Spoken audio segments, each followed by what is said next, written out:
Sobat Antara, kembali lagi di dalam program Podcast Antara. Masih dalam edisi spesial di Podcast di Aceh. Nah, kali ini narasumber kita cukup kompeten di bidangnya, yaitu mengenai lingkungan, khususnya bahkan meraih penghargaan internasional. Dan penghargaannya bukan main-main ini. Dan sudah ada di podcast kita kali ini, yaitu Kak Farwiza Farhan. Gimana kabarnya, Kak? Kabar baik. Saya tidak salah kan menyebutkan itu banyak penghargaan internasional?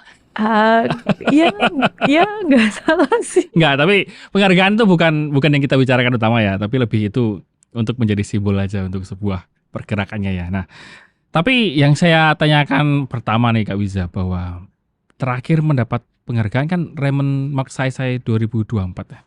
Gimana ceritanya mendapatkan penghargaan itu? Yang pertama sebuah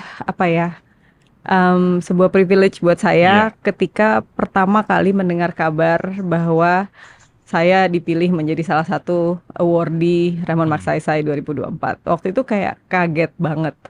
Karena saya nggak tahu gimana prosesnya bisa sampai di pengumuman itu, sampai di hari saya dikabari. Tapi itu awalnya memang mengajukan atau memang mereka memilih?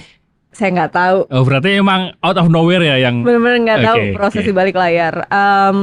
Tahun lalu sempat ada sebuah lembaga dari Filipina, mereka mau mendirikan sekolah masyarakat adat di Filipina. Lalu kita sempat Zoom beberapa kali, berdialog, berdiskusi, lalu cerita soal metode-metode upaya advokasi yang dilakukan oleh HK. Tapi terus udah nggak ada kabar lagi, nggak ada berita lagi, saya nggak tahu apa-apa. Tiba-tiba dia email saya balik, "Hai Miss Farwiza, udah setahun nih terakhir kita ngobrol.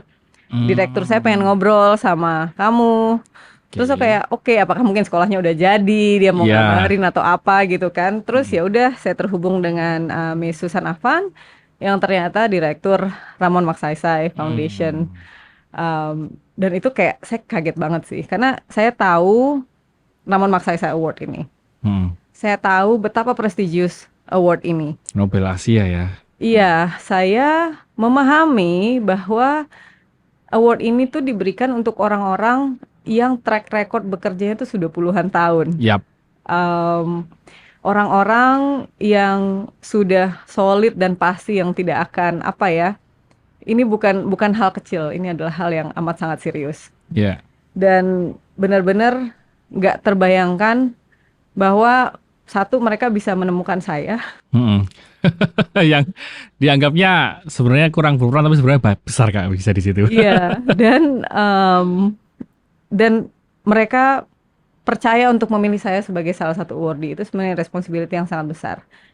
Awalnya kaget dan nggak tahu mau gimana, tapi kemudian saya teringat bahwa award ini bukan tentang saya sih. Award ini tentang kerja-kerja yang dilakukan oleh sangat banyak orang di kawasan ekosistem Loiser. Di HK aja ada sangat banyak stafnya. Di HK aja ada sangat banyak yang berperan. Jadi saya hanya hadir untuk merepresentasikan kerja kolektif oleh banyak orang. Ya, tapi tetap saja Kak, tanpa Kak Wiza yang memulainya, kan itu nggak akan tercapai. Kumpulan orang itu nggak akan terbentuk kan. Ya, tapi tanpa mereka yang melakukan setiap hari juga, saya cuma bisa ceritakan. Iya. Oke, tapi sejauh ini sebenarnya menurut Kak Wiza sendiri, apa makna penghargaan itu sendiri lebih mendalam mengenai campaign yang dilakukan selama ini khususnya? Menurut saya salah satu makna yang paling penting dari penghargaan seperti ini tuh adalah kenyataan bahwa upaya untuk perlindungan lingkungan itu adalah upaya milik kita. Dulu kan ada paradigma ya, bahwa perlindungan lingkungan itu adalah tugasnya konservasionis, ekologis, aktivis.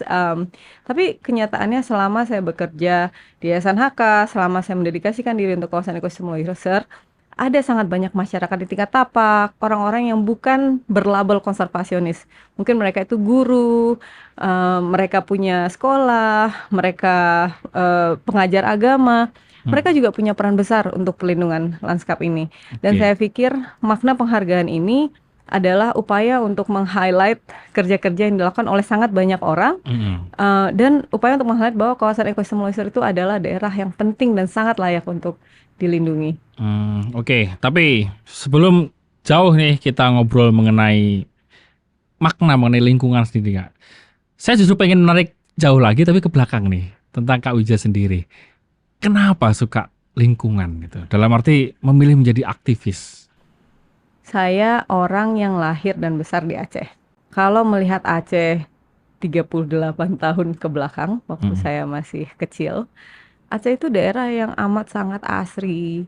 Sungainya bersih, lautnya jernih, hutan-hutannya lestari gitu kan. Jadi ketika saya kecil, saya punya nenek nih yang tinggalnya di Samalanga.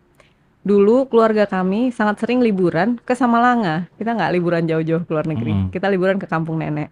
Setiap kali kita pulang ke Samalanga, kita akan melewati suatu sungai yang bernama Bataili. Sungai itu masih ada sampai sekarang. Tapi sepanjang ingatan saya waktu kecil, sungai itu airnya selalu jernih. Mau hujan, mau badai, mau kering, selalu ada air yang mengalir, tidak pernah kekeringan, dan airnya tidak pernah keruh, selalu jernih. Dan saya take it for granted bahwa lingkungan kita keadaannya seasri itu waktu itu dan sesehat itu. Tidak terpikir bahwa mungkin ada hal yang akan merusak kesehatan lingkungan kita, yang akan merusak keindahan laut kita. Nggak pernah kebayang bahwa itu adalah kenyataan yang kita hadapi hari ini. Jadi di masa kecil saya jatuh cinta dengan alam. Saya banyak melarikan diri ke alam, apalagi kalau sedang berkelahi dengan orang tua, berkelahi dengan teman. Saya akan manjat pohon atau ke pantai. Dan alam itu menjadi solace. Melihat kerusakan yang terjadi begitu besar saat ini, saya merasa marah. Kenapa tempat di mana kita bergantung itu juga tempat yang kita rusak semena-mena tanpa berpikir dua kali. Wow. Ya, dan itu yang menjadi istilahnya rasa untuk pengen mengembalikan lestari yang dulu pernah sempat dialami, kenapa sekarang berubah gitu.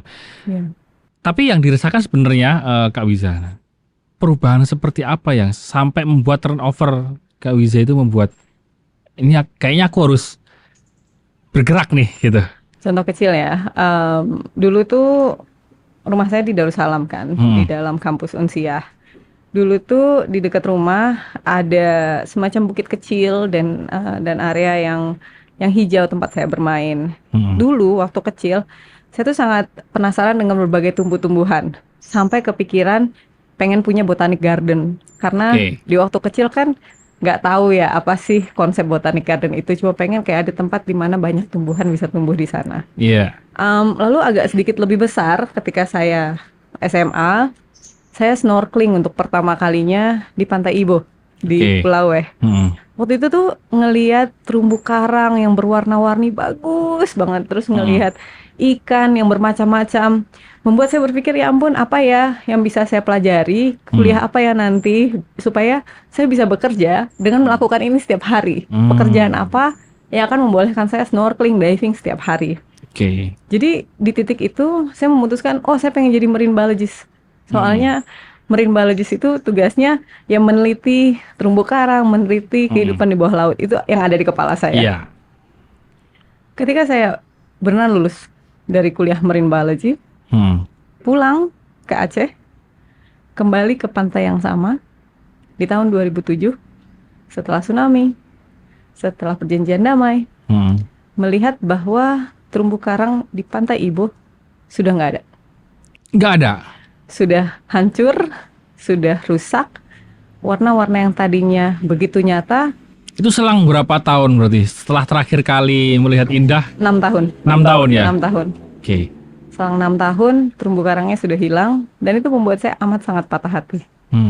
Membuat saya merasa, buat apa saya kuliah bertahun-tahun, ingin menjaga ini aja saya tidak bisa. Terus waktu itu juga tahun 2007 itu El Nino kan. Sangat terasa dampak meningkatnya suhu air laut terhadap terumbu karang yang ada di depan mata. Ini adalah observasi non-scientific, tapi itu aja terasa. Dan di titik itu saya merasa, apalah yang bisa saya lakukan, saya cuma satu orang. Rasanya sangat powerless, rasanya tidak berguna, rasanya tidak mampu untuk menahan kerusakan yang begitu besar. Lalu secara naif, karena masih muda juga, baru lulus kuliah, belum punya pengalaman bekerja, saya berpikir mungkin saya berusaha lindungi hutan aja kali ya, mungkin lebih mudah. karena naif. Lalu apa yang dilakukan? Ternyata tidak mudah. Waktu itu saya mencari pekerjaan di dunia konservasi dan tidak bisa menemukan. Tidak ada yang mau meng-hire saya. Akhirnya saya memutuskan untuk kuliah, melanjutkan S2. Ketika lulus, saya berkesempatan waktu itu S2-nya di Australia. Waktu di sana sempat bekerja di sebuah lembaga bernama Carbon Capture and Storage Institute. Oke. Jadi itu adalah lembaga think tank. Tadinya saya pikir, wah gila ini teknologi keren banget. Bisa nangkep karbon gitu terus disimpan, ini bisa memitigasi perubahan iklim. Ternyata setelah saya bekerja di institut itu, saya belajar bahwa ini adalah greenwashing. Kebanyakan yang disebut teknologi menangkap karbon ini adalah bohong. Jadi dia hanya mengurangi jumlah karbon yang akan dikeluarkan dari pembangkit listrik tenaga batu bara. Jadi bukan menangkap yang sudah ada di luar udara gitu. Dari situ saya mulai berpikir, aduh, kok rasanya sayang ya. Saya dari dulu pengen kerja di konservasi. Saya dari dulu peduli gitu terhadap apa yang terjadi sama laut. Toh ketika saya bekerja, kenapa saya memberikan waktu, tenaga, dan energi dan pemikiran saya untuk sesuatu yang justru mencuci dosa-dosa orang-orang yang merusak bumi. Dari itu saya memutuskan pulang aja deh. Pulang ke Aceh. Padahal waktu kerja di Australia gajinya gede banget. Waktu pulang ke Aceh mulai jatuh miskin. Tapi saya mendapatkan kesempatan yang luar biasa. Saya diajak untuk bergabung di Badan Pengelola Kawasan Ekosistem Loiser. Disitulah saya baru mulai berkenalan dengan lanskap yang luar biasa ini. Berarti disitulah turnovernya ya. Bagaimana melihat lingkungan sendiri, terus kemudian melihat ke lingkungan yang kita anggap lebih baik ya, tapi ternyata enggak juga, dan ternyata lebih baik memperbaiki lingkungan terdekat dulu itu dari sendiri. Sekarang kondisi Loiser sendiri seperti apa? Loiser itu adalah lanskap yang masih sangat cantik, masih sangat sehat, masih sangat luar biasa kekayaan, keanekaragaman hayatinya, kekayaan alamnya. Tetapi ada bagian-bagian dari Loiser yang perlahan-lahan mulai digerogoti. Loiser sebagai lanskap 2,7 juta hektar itu mungkin terdengar sangat luas. Tetapi di saat yang bersamaan, ini adalah tempat terakhir di dunia di mana 4 satwa langka, gajah, harimau, badak, dan orangutan masih tinggal bersama-sama di alam. Nah, yang namanya satwa itu sama seperti manusia. Tempat terakhir di dunia. Di dunia. Di mana 4 satwa langka ini masih ada. Berarti di tempat lain itu memang sudah dipastikan tidak ada atau tidak keempat-empatnya. Tidak keempat-empatnya. Tidak keempat-empatnya. Jadi ekosistem yang merangkum itu semua tadi ya. Ya, orangutan Sumatera itu hanya ada di kawasan ekosistem Loiser. Soalnya di bagian selatannya udah jadi orangutan Batang Toru. Sebenarnya memang ini sudah jadi warning ya. Iya. Kalau emang Loiser yang begitu besarnya itu pun jadi terakhir gitu loh untuk jadi 4 ekosistem ini. Iya, dan satwa itu kan sama seperti manusia, mereka membutuhkan rumah, mereka punya habitat. Satwa punya pola tata ruangnya sendiri. Gajah punya koridornya sendiri yang mereka lewati. Dia nggak peduli apakah koridornya itu statusnya hutan lindung, taman nasional, suaka marga satwa atau APL, area penggunaan lain. Gajah nggak peduli, dia nggak ngecek gitu di peta. Sama harimau juga punya daerah jelajahnya sendiri. Dia nggak nanya apakah saya sekarang bikin rumah itu di APL atau di taman nasional. Karena faktanya cuma manusia yang hidup dengan membayar ya. Guyon.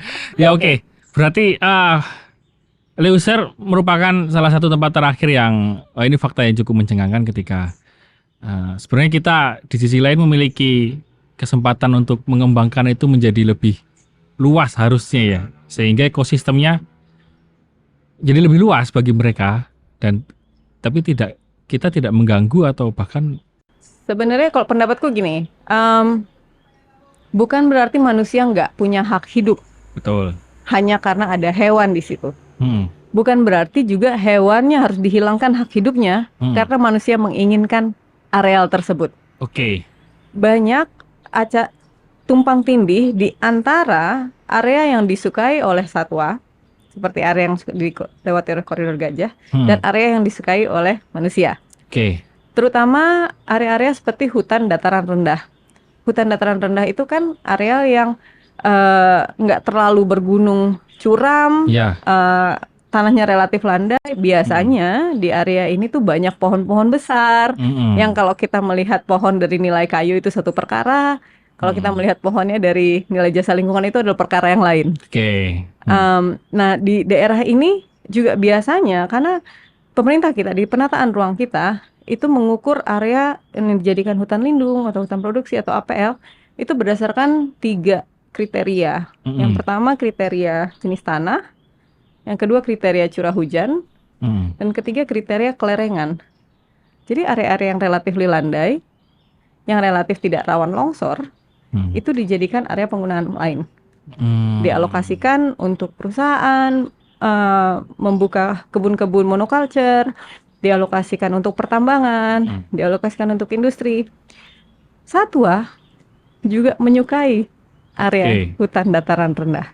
Ya. Karena harimau itu ternyata sukanya juga bukan ke puncak gunung, bisa mereka ke puncak gunung, tapi lebih suka bukan habitat yang mereka sukai ya. Bukan habitat preferensinya mereka. Gajah juga, gajah malah nggak naik ke puncak gunung. Iya. Gajah lebih suka di hutan-hutan dataran rendah karena makanannya lebih suitable dan areanya juga lebih cocok. Jadi ya kalau kita dalam pola tata ruang itu memetakan di mana satwa selain jenis tanah dan curah hujan, mungkin kita bisa lebih bijak dalam menentukan kegiatan apa boleh dilakukan di mana. Karena kalau di area yang dilintasi oleh gajah, kita merubah itu menjadi perkebunan, pasti perkebunannya rugi. Oke, kan rusak nantinya kan, soalnya bakal dilewati. Datang terus makanin semuanya kan. Terus manusia menyebutnya gajah merusak lahan. Padahal memang sebelumnya emang itu jalan mereka. Konflik satwa dan manusia menjadi tidak terhindarkan ketika manusia yang lebih bijak mulai merusak koridor dan habitat satwa, kemudian kita menyalahkan satwanya. Padahal satwa kan nggak tahu peraturan yang kita buat ya. Betul. Lalu langkah seperti apa Kak yang menurut Kak Wijeni yang sudah lama berkecimpung di dunia lingkungan, bahkan dilirik dan mendapatkan penghargaan internasional, untuk menjadikan area abu-abu ini pertemuan antara cara hidup manusia dan cara hidup hewan ini bisa berdampingan, tanpa harus ada konflik yang saling merugikan di antaranya gitu. Iya, jadi sebenarnya kita tuh menyadari beberapa hal. Yang pertama, ada upaya-upaya seperti puisi ketika kita menceritakan tentang betapa luar biasanya lanskap ini. Lalu ada upaya-upaya seperti prosa yang lebih teknis untuk menerjemahkan puisi tadi menjadi hal-hal yang lebih konkret dan teknis. Hal-hal yang HK fokus itu sebenarnya ada 3. Yang pertama, beradvokasi, mengadvokasikan untuk perlindungan lanskap secara lebih baik. 2, kita melakukan monitoring. Dan ketiga, kita melakukan penguatan di tingkat tapak. Nah, advokasinya itu berbentuk apa? Dalam 10 tahun terakhir, kita masih berupaya untuk mendorong penataan ruang yang lebih baik untuk Provinsi Aceh. Untuk memasukkan kawasan ekosistem Loiser sebagai kawasan strategis nasional dengan fungsi lindung, seperti dimandatkan oleh Undang-Undang Tata Ruang dan PP Tata Ruang. Kemudian kita juga mendorong tata ruang untuk kawasan ekosistem Loiser, karena sebagai kawasan strategis nasional, dia membutuhkan tata ruangnya sendiri. Itu adalah proses teknis yang kita jalani selama ini. Nah, selain itu, ketika ada kegiatan-kegiatan ilegal yang terjadi di dalam lanskap ini, biasanya kita juga mendorong penegakan hukum. Penegakan hukum untuk mencegah hal-hal yang mungkin merusak. Di tahun 2016, saya baru melihat report 10 tahun ke belakang. Di tahun 2016, pernah ada upaya untuk merubah zonasi dari Taman Nasional Gunung Loiser. Ada 5.000 hektar di tengah-tengah Taman Nasional Gunung Loiser di Kapi Plateau. Waktu itu area yang sangat sensitif dan juga diketahui sebagai habitat satwa langka yang ingin dirubah menjadi area penggunaan lain supaya bisa dibangun geothermal di situ. Kita mengadvokasi dan mendorong supaya pembangunan itu dibatalkan. Kenapa? Karena memang biarpun kita amat sangat mendukung transisi energi menjadi energi terbarukan, tetapi energi terbarukan itu tidak lebih tinggi derajatnya daripada upaya perlindungan keanekaragaman hayati. Bumi ini mengalami perubahan iklim, kita mengalami biodiversity loss yang luar biasa. Jangan sampai upaya untuk menyelesaikan satu masalah menimbulkan masalah yang lain. Ada daerah-daerah lain di mana geothermal lebih tepat untuk diletakkan, jumlah energinya juga sama banyaknya atau lebih, dan tidak punya pengaruh negatif terhadap satwa seperti kesannya itu diletakkan di KAPI. Jadi itu adalah salah satu upaya-upaya advokasi yang kita lakukan. Di tahun 2013 ketika kita baru lahir, salah satu advokasi pertama yang kita lakukan itu juga bersama-sama dengan NGO-NGO lain, termasuk Walhi waktu itu, untuk mendorong penegakan hukum terhadap PT Kalista Alam. Itu menjadi flagship campaign waktu itu karena ini adalah perusahaan yang satu di tahun 2010 mereka membuka lahan secara ilegal, tanpa izin dia sudah buka lahan. Lalu kita laporkan, waktu itu belum HK, waktu itu Badan Pengelola Kawasan Ekosistem Loiser, kita laporkan ke polisi, karena itu adalah tindak pidana, membuka lahan tanpa izin. Pak, ini membuka lahan tanpa izin. Terus oleh polisinya dibuat kajian, katanya, oh mereka udah buka lahan, kalau gitu kita kasih aja izinnya. Kita kesal kan. Lalu diberikan izin di daerah yang sebenarnya area yang off limit di peta PIPIP waktu itu, peta indikatif hutan primer dan hutan gambut. Dari situ kita menggugat izin perusahaannya. Lagi di tengah-tengah gugatan, perusahaan membakar lahan yang mereka baru buka. Bayangkan rasa marahnya waktu itu. Wah, gila, ini berani banget. Tapi kebetulan karena terjadi kebakaran itu juga menyulut kemarahan sangat banyak orang. Sangat banyak orang protes. Waktu itu UKP 4 kemudian melaporkan perusahaan ini, digugat oleh Kementerian Lingkungan Hidup, sampai akhirnya berujung pada pertama kalinya di Indonesia perusahaan yang membakar lahan terkena jerat pembiaran, negligence. Pertama kali. Sebelum-sebelumnya kan yang dihukum adalah orang yang menyalakan api. Seakan-akan dia pelakunya ya. Ya, nah untuk pertama kalinya perusahaannya yang kena, direkturnya yang kena, dan perusahaannya kena harus denda dan bayar rehabilitasi lingkungan. Jadi upaya HK, karena kita NGO, kita LSM, kita bukan pemerintah. Ada sangat banyak hal yang sangat ingin kita lakukan, yang bisa kita lakukan seandainya kita pemerintah. Tapi kita juga sadar sebagai LSM, kita bukan menggantikan peran pemerintah, tapi kita memastikan pemerintah tetap akuntabel. Dan itu kita lakukan lewat upaya advokasi, monitoring, dan penguatan tadi. Wow, saya semakin yakin bahwa Kak Wiza memang pantas waktu itu menjadi sampul majalah Time. Menjadi 100 perempuan yang berpengaruh di dunia ya. Gimana ceritanya waktu itu, Kak? Itu juga cerita yang tiba-tiba ya. Karena waktu itu kebetulan waktu itu saya lagi sakit, kena DBD. Ketika saya mendapatkan email dari majalah Time, mereka mengatakan, "Hai Farwiza, saya sedang meriset soal..." Langsung dari Time-nya itu? Saya lupa ya waktu itu. Dia mengatakan saya ingin mengajukan Anda sebagai salah satu Time 100 Next. Saya sedang melakukan riset. Oke, baik, saya lagi di rumah sakit nih, mohon maaf. Jadi saya oper ke staff yang support, lalu mereka yang wawancara, mereka yang kasih dokumen. Terus kan nggak ada kabar nih, nggak ada kabar sampai lama. Terus Time-nya bilang, oh ya, selama proses nominasi ini berjalan, karena waktunya sangat singkat, boleh nggak kamu photoshoot?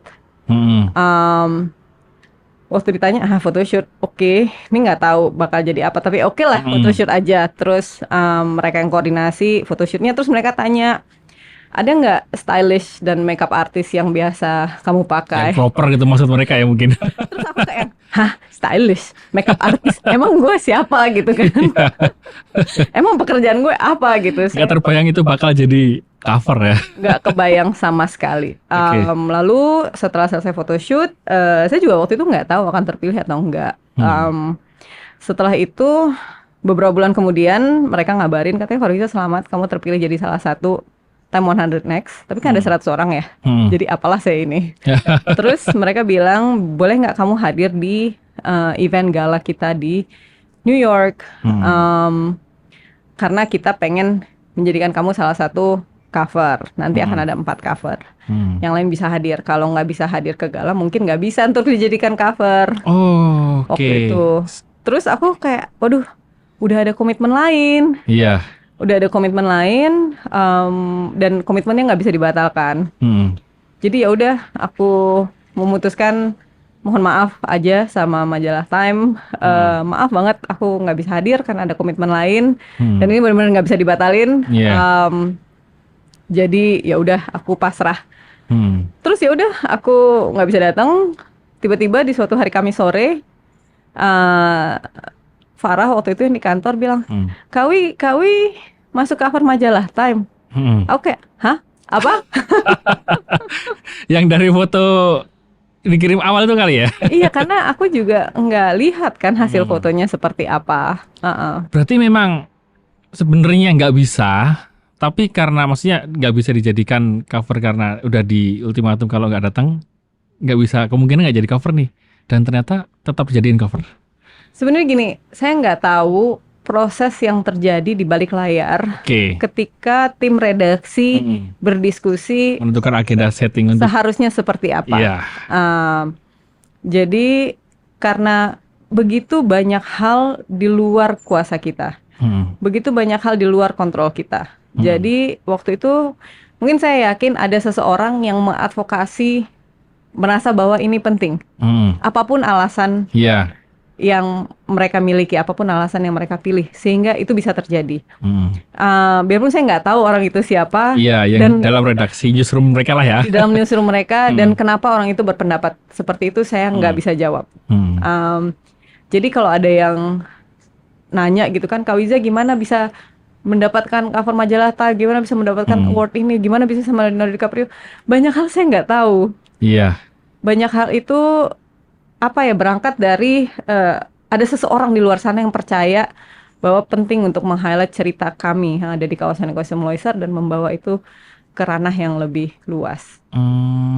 Dan tentu saja siapapun berpendapat itu pasti seorang opinion leader sepertinya. Karena mampu untuk menjadikan sosok Kak Wiza menjadi bukan sosok secara figurnya ya, tapi di belakang itu. Karena saya bukan siapa-siapa. Iya, di belakang itu ternyata misi simboliknya dibawa oleh Kak Wiza itu. Tapi gimana rasa setelah itu loh? Kepercayaan diri atau campaign yang dilakukan, apakah semakin menjadi pemicu semangat atau justru ada hal lain yang? Kalau percaya diri, saya sudah percaya diri ya. Iya. Kalau percaya diri, saya sangat percaya pada apa yang saya lakukan. Dari kecil kita itu diajarkan untuk berpikir kritis, untuk mempunyai confidence, tetapi di saat yang bersamaan bersedia untuk menerima kritik dan belajar dan menerima feedback dari orang-orang lain. Jadi kalau masalah percaya diri, saya selalu percaya bahwa misi yang kita bawa bersama untuk kawasan ekosistem Loiser itu adalah misi yang penting dan misi yang sangat layak untuk diperjuangkan. Tapi apakah menjadi cover majalah Time itu membuat saya lebih percaya diri? Tidak ada yang berubah dari ranah kepercayaan diri. Yang berubah adalah saya itu sejujurnya bukan seseorang yang nyaman di dunia, di ranah publik. Saya adalah orang yang sangat private sebenarnya. Tapi pada akhirnya ketika proses ini membawa saya menjadi seperti juru bicara terhadap lanskap, itu adalah tugas yang saya terima dan saya emban. Pada akhirnya kita menyadari bahwa semua orang punya perannya masing-masing. Ada orang yang punya peran di balik layar, ada orang yang punya peran di depan layar. Dua-duanya sama penting. Kalau orang yang di depan layar bicara seluas-luasnya, tapi orang yang di balik layar tidak melakukan apa yang harus dilakukan, itu nggak jadi juga. Betul. Apapun yang dicoba capai. Personal branding perlu ya. Untuk mengajak orang untuk memahami visi kita seenggaknya kan. Iya, tapi itu juga berjalan dua arah. Karena banyak kerja-kerja yang dilakukan di HK, pemikirnya tuh nggak selalu saya. Pemikirnya tuh kita lakukan bersama-sama, kita berdiskusi bersama-sama untuk mengambil sebuah keputusan, apakah ini keputusan yang baik. Misalnya ketika kita pengen mendorong upaya ranger perempuan. Awalnya kan bibit idenya terinspirasi dari kelompok ranger perempuan di Afrika Selatan. The Black Mambas gitu kan. Saya mikir wah gila keren banget ini. Para ibu-ibu di Afrika Selatan mereka bisa berpatroli mencegah poaching, melawan orang-orang yang berburu satwa. Terus sampai bertanya ke teman-teman, mungkin nggak sih kita lakukan ini di Loiser? Sangat sadar terhadap tantangan yang ada di Aceh. Tantangan? Sangat sadar terhadap potensi mungkin sulitnya melakukan ini di negeri ini gitu. Tapi saya juga beruntung teman-teman menyadari tantangan ini, tapi juga percaya pada kekuatan perempuan-perempuan yang ada di tingkat tapak. Ada caranya. Yang pertama, pertanyaan kenapa sih kita pengen supaya ada ranger perempuan? Niat awalnya tuh apa? Dirunut-runut, niat awalnya itu adalah pengen membuat konservasi menjadi gerakan yang lebih inklusif. Karena kita semua menikmati air bersih. Iya. Kita semua menikmati udara bersih. Dan perempuan dan laki-laki itu punya hak yang sama. Dan kadang-kadang membawa perspektif yang berbeda. Sama seperti demokrasi. Kenapa perempuan juga berhak untuk ikut dalam pesta demokrasi? Di saat yang bersamaan perempuan juga berhak untuk ikut dalam upaya konservasi. Dari upaya untuk membuat konservasi lebih inklusif, jadi kita sadar, nah kalau di Aceh nggak bisa nih, rangernya perempuan semua. Yang challenge-nya lebih ya mungkin. Ketika bertemu dengan culture dan ya kita aturan daerah lah. Iya, karena kalau kita melakukan rangernya perempuan semua, yang artinya laki-laki nggak boleh ikut dong. Iya. Nggak jadi inklusif dong. Tuh. Iya, tapi ternyata ketika rangernya dipimpin oleh perempuan, ada perspektif dan paradigma yang ditawarkan oleh para pemimpin ini yang tadinya tidak dimiliki oleh bapak-bapak, oleh laki-lakinya. Bukan berarti laki-lakinya berkekurangan. Betul. Hanya masalah perspektif aja. Iya. Apakah itu yang menjadikan Kak Wiza banyak mengajak sosok-sosok perempuan bergabung menjadi salah satu tim? Kayak misalnya banyak mengajak aktivis perempuan untuk memberi mereka kesempatan atau itu alasannya? Itu salah satu alasannya. Alasan yang lain sebenarnya perempuan itu saling mendukung satu sama lain. Sisterhood antar perempuan itu menguatkan. Tapi kadang-kadang kita dibesarkan dalam paradigma patriarki yang begitu melekat sehingga seolah-olah kalau satu perempuan menjadi unggul, naik ke permukaan, seolah-olah yang lain tuh jadi tenggelam. Padahal kenyataannya enggak. Kenyataannya perempuan yang menjadi lebih kuat akan membantu dan menyokong dan mendorong perempuan lain untuk menjadi lebih kuat juga. Jadi buatku sisterhood di dalam dunia konservasi ini menjadi sangat penting karena challenge yang kita hadapi itu mirip. Nggak hanya challenge dunia konservasi yang nyata ya, misalnya ya kerusakan alam, deforestasi, ketidakcocokan dengan pengambil kebijakan atau orang yang punya kuasa, tapi juga challenge hal-hal seperti seksisme, diskriminasi, itu kita semua mengalami hal yang sama. So apa yang dilakukan Kak Wiza mengingat Aceh kan hukum syariatnya cukup tinggi ya, dan ketika challenge-nya berarti lebih tinggi ketika mengajak perempuan untuk bergerak, bukan melawan ya, tapi bergerak dan pengen berkreasi dan juga berprestasi. Apa yang dilakukan ketika itu? Apakah juga banyak juga resisten yang datang? Sebenarnya nggak ada masalah antara syariat Islam dan upaya penguatan kelompok perempuan.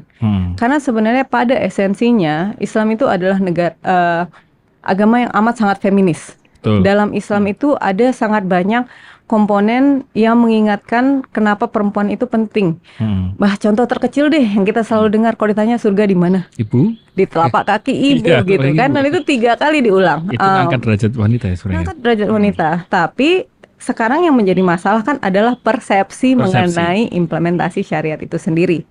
Nah, dalam upaya perlindungan lingkungan sebenarnya tidak ada hal yang bertentangan antara syariat Islam dan peran-peran perempuan dalam perlindungan lingkungan. Banyak Tengku Inong juga mengajarkan kita betapa di Al-Quran itu jauh lebih banyak ayat untuk perlindungan lingkungan dan keterlibatan kita semua dalam perlindungan lingkungan daripada ayat yang mengatakan perempuan harus menutup aurat. Dan juga ketika para ibu-ibu berpatroli, nggak ada tuh yang harus membuka aurat. Betul. Nggak ada tuh yang kemudian berjudi. Nggak ada tuh yang terlibat dengan hal-hal yang sebenarnya bertentangan dengan syariat Islam. Itu semua hanya persepsi di kepala kita. Nah, Aceh itu sangat istimewa karena perempuan di sini adalah perempuan yang sangat kuat dan percaya diri.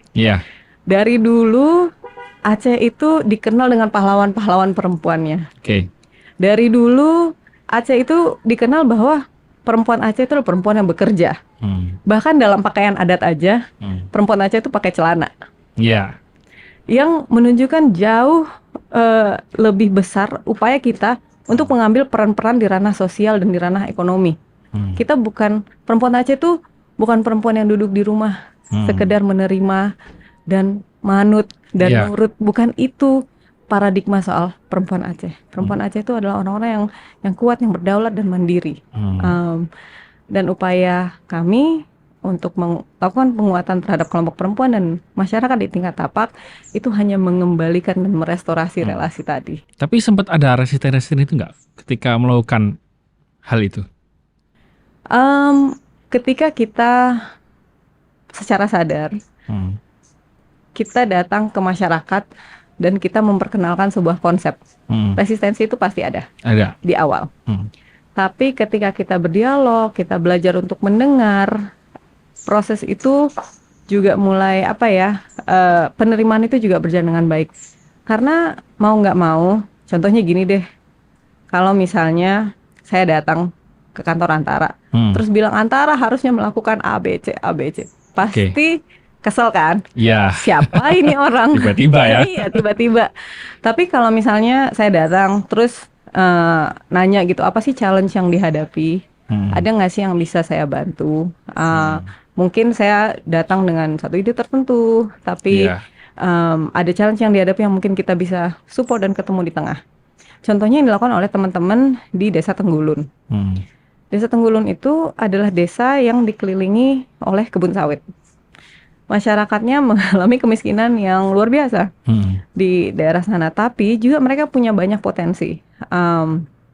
Mereka punya kebun pisang dan singkong yang cukup banyak, cukup luas. Tapi selama ini hasil panennya karena jauh untuk dibawa keluar dan mungkin nggak worth it secara income, akhirnya dibiarkan membusuk. Oke. Sayang sekali ya. Iya, sayang sekali. Lalu ketika kita ke sana, kebetulan Forum Konservasi Loiser punya restorasi di area Tenggulun dan kita berkenalan dengan para ibu-ibu, para istri-istri, orang-orang yang terlibat di restorasi di Tenggulun. Ibu-ibu bercerita, oh iya ada masalah kemiskinan, ada masalah kerusakan hutan, ada masalah banjir. Ketika banjir, semua hasil pangan, semua hasil tani terbawa air. Terus ketika kita melihat pisang-pisang ini, lalu mulai terpikir, kalau seandainya ini diolah, dikeringkan, dijadikan tepung, mungkin dia punya shelf life yang lebih panjang, bisa bertahan lebih lama, bisa dimarketkan lebih jauh. Dan dari proses itu muncul banyak dialog. Mungkin memang awalnya cuman training ibu-ibu untuk mengolah pisang menjadi tepung, mengolah singkong menjadi tepung. Tapi ketika ibu-ibu ini duduk secara kolektif menganyam piring dari lidi sawit, membuat tepung, mereka juga mulai bercerita tentang pengalamannya, bercerita tentang kehidupannya, mulai bercerita tentang perspektif mereka soal banjir, soal sawit, soal kerusakan lingkungan, soal apa yang dilakukan oleh suami masing-masing untuk merestorasi hutan. Dari proses itu terbentuk pertemanan, terbentuk penguatan satu sama lain, juga muncul uang saku dari apa yang mereka hasilkan. Jadi ada dampak ekonomi positif, ada pengorganisasian, dan ada upaya untuk mulai bergerak melindungi lingkungan. Cukup menarik ya, ketika prosesnya ternyata ya panjang sebelum ibaratnya praproduksinya ini risetnya harus seperti itu.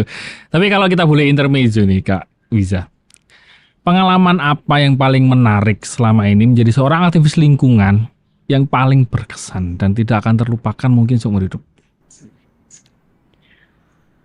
Apa ya? Ini mungkin terdengar konyol. Tapi dulu ketika baru mulai bekerja di Loiser, saya bukan orang yang terbiasa ke hutan. Saya adalah orang yang terbiasa menyelam di laut. Jadi mungkin waktu pertama kali ke Loiser, saya itu nggak siap hutan itu seperti apa. Saya nggak punya alat yang lengkap, saya nggak tahu apa-apa deh, nggak tahu juga harus packing apa. Ya waktu itu saya dibawa ke stasiun riset Ketambe. Ini tahun 2010. Di stasiun riset Ketambe, waktu itu saya menemani bos saya waktu itu Pak Mike Griffith, dan setelah makan siang, waktu itu kan biasanya habis makan siang agak ngantuk ya. Terus dia bilang, yuk kita jalan di hutan untuk ngilangin ngantuk. Oke, aku harus nyiapin apa? Aku nggak ada sepatu nih. Terus si Pak Mike bilang, nggak apa-apa, aku juga pakai sepatu kantor aja. Ya udah, fine. Aku pakai sepatu lari yang waktu itu yang breathable kan, jadi bolong-bolong. Terus aku pakai celana jeans, karena aku nggak punya celana buat ke hutan. Kargo seperti Nggak itu punya ya. celana kargo. Dan aku pakai kemeja seperti orang ke kantor. Karena saya nggak punya pakaian yang lebih suitable. Jadi ya udah, kita ke hutan waktu itu pertama kali jalan-jalan di Ketambe, dan disitulah pertama kali saya kenal sama pacat daun. Oh. Pacat daun itu mengerikan buat saya. Dan itu nempel. Iya, karena saya nggak suka pacat. Tapi pacat di lantai hutan itu kan warnanya coklat, jelek gitu kan.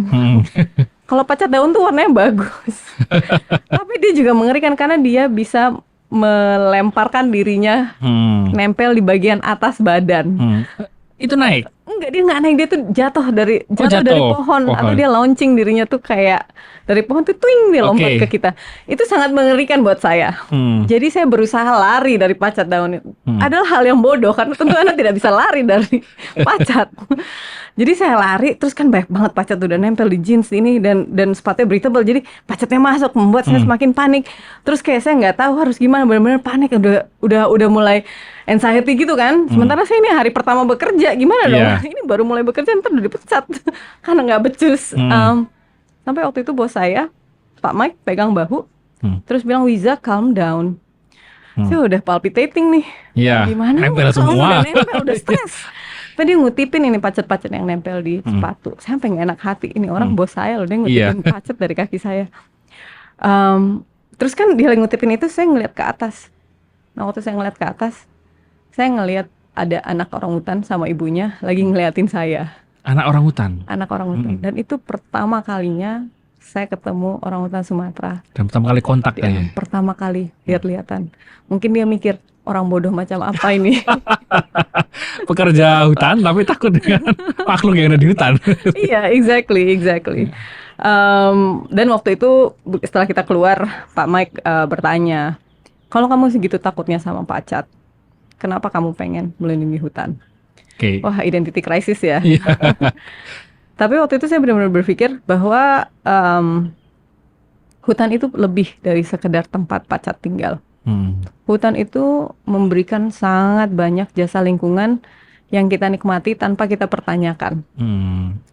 Pertama kali saya membawa suami saya ke Bukit Lawang, suami saya ini orang kota. Dia nggak pernah pergi ke alam. Dia traveling ke kota-kota besar, sehingga nggak pernah membayangkan berada di hutan itu seperti apa. Pertama kalinya saya membawa suami saya ke Loiser, dia menginjakkan kaki di sungai yang airnya jernih. Dia tuh nggak habis pikir, ini beneran sungai. Ini bukan akuarium. Filternya di mana? Filternya di hutan lah, Cong. Filter alam. Gimana sih? Wow, dan itu salah satu yang terkenang. Itu salah satu yang mungkin akan seumur hidup ya. Terus terakhir ini, tapi kita masih dalam lingkup mengenai lingkungan ini. Apa yang seharusnya tidak didapatkan atau diperlakukan kepada seorang aktivis lingkungan khususnya? Apa yang seharusnya tidak didapatkan, yang tidak dialami oleh seorang aktivis lingkungan itu adalah hal yang sama yang seharusnya tidak dialami oleh banyak orang. Tidak mengalami diskriminasi, tidak mengalami kekerasan, tidak mengalami intimidasi. Ada begitu banyak hal yang terjadi pada aktivis lingkungan, tapi juga terjadi pada setiap orang yang berusaha untuk membela hak orang lain. Membela HAM, membela lingkungan, mengalami kekerasan, baik fisik maupun kekerasan non-fisik, mengalami ancaman, menghadapi intimidasi, mengalami diskriminasi. Hampir 10 tahun yang lalu, saya pernah ke lapangan. Waktu itu ke Tripa untuk menginvestigasi PT Kalista Alam. Karena di masa itu perusahaan ini baru saja membakar lahannya. Dan waktu itu ada banyak protes dan kemarahan oleh publik yang ditujukan kepada pemerintah Aceh meminta pemerintah Aceh untuk mencabut izin perusahaan ini. Waktu itu pemerintah Aceh kemudian membentuk suatu tim investigasi untuk memverifikasi apakah benar tuduhan-tuduhan yang dialamatkan terhadap perusahaan ini. Di masa itu, tim yang dikirimkan oleh pemerintah Aceh berisi 21 bapak-bapak dan saya. Saya sebetulnya tidak diajak, tapi waktu itu saya masih bekerja di Badan Pengelola Kawasan Ekosistem Loiser dan Tripa ada di dalam kawasan ekosistem Loiser. Jadi saya memaksa untuk ikut. Di perjalanan itu, secara terus-menerus saya harus menghadapi jokes-jokes yang seksis. Dan tidak mengenakan. Jokesnya nggak usah saya sebutin lagi deh. Tapi itu membuat saya amat sangat kesal. Tetapi di saat yang bersamaan, sebagai seorang perempuan muda yang juga masih sangat junior, saya tidak bisa melawan. Waktu itu perlakuan yang tidak enak, saya telan saja. Biarpun saya sakit hati, biarpun saya merasa dikecilkan, saya mengukur resiko kalau seandainya saya melawan di saat itu, mungkin ancaman yang saya hadapi akan lebih besar. Dan ini adalah kejadian yang dialami oleh sangat banyak perempuan dalam berbagai konteks. Ketika kita merasa tidak punya kekuatan, kita tidak punya power, kita hanya pasrah ya. Kita hanya pasrah dan menerima ketika hal-hal yang sangat tidak mengenakan ini terjadi. Wow, ini cukup menarik obrolan kali ini, dan ini adalah akhir dari obrolan kita Kak Wiza, dan ternyata nggak kerasa kan ketakutan yang tadi takut kalau salah-salah ternyata mengalir aja. Dan siapapun opinion leader atau yang berpendapat bahwa ketika Kak Wiza sampai akhirnya di newsroomnya Time meletakkan Kak Wiza di cover, saya sepakat. Dan demikian Sobat Antara obrolan kita dengan Kak Farwiza Fahren yang sangat peduli dan concern dengan ekosistem di Loiser. Sampai akhirnya mudah-mudahan memberi dampak yang bagus bagi lingkungan kedepannya, khususnya Indonesia. Dan Sobat Antara, nantikan podcast lainnya di YouTube Antara TV Indonesia, dan juga di Spotify Podcast Antara dan Noise Podcast Antara, dan tentunya di www.antaranews.com. Klik ya podcast Antara di situ. Sampai jumpa di episode selanjutnya. Dadah. Terima kasih Kak Farwiza. Terima kasih banyak.